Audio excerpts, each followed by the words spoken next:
and today we are going to talk about a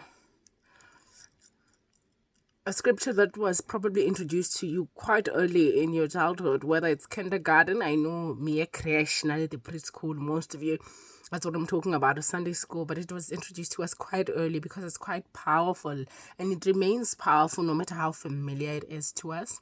Psalms 23, and I'm going to choose just verse 4. It says, even though I walk through the valley of the shadow of death, I feel no evil, because your rod and your staff, they comfort me and console me.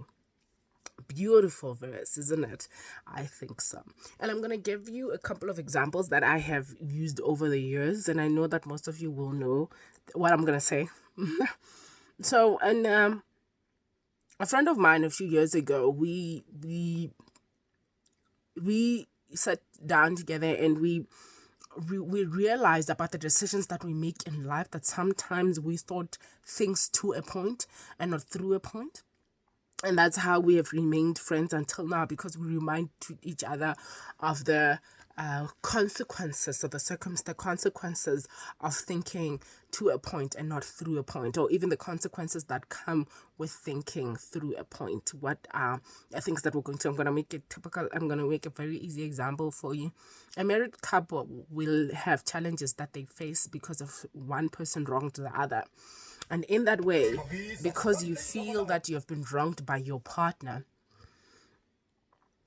one of the things that in our culture, we say if we can't work things out together, you have to bring in the elders. And I always advise women to talk to his parents rather than her parents, because with his parents, he'll always be a son, no matter how wrong he is, no matter how much they realize that he is wrong. He will still be their son. But with your parents, even when you guys have worked things out and you are over whatever it is that happened, your parents will always think of your husband or your partner as the person that hurt their child. He will always be that continuously, no matter how Mwina as say you are lovey-dovey, you are moving on with life, you have even forgotten what happened. It stays with them. So let's say you decide to call his parents and invite them over to your place to come and discuss this thing that you guys are unable to solve yourselves. There are different personas that we give out, even on a daily. The daughter that I am may not be the sister that I am, or the colleague that I am, or the girlfriend or the wife that I am. So sometimes you don't want these things mixed. You don't want your father knowing the kind of wife that you are, or the kind of husband that you are. And when you now have that discussion, because this is your way of solving the problem, you have not thought through the point. You've thought, I'm going to do this, and I'm going to call his parents to come so we can discuss this. That's to a point. Through a point is now having to figure out how you guys are going to deal with not only whatever it is, the transgressions that happened.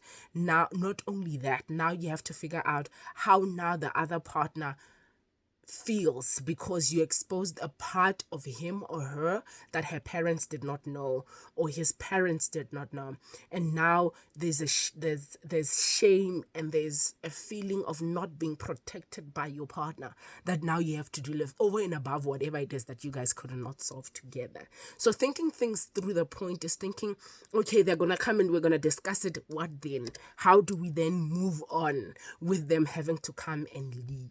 That is through a point. And our scripture reading today is from Psalms 23 verse 4, and it says, even though I walk through the valley of the shadow of death, I fear no evil, because your rod and your staff, they console and comfort me.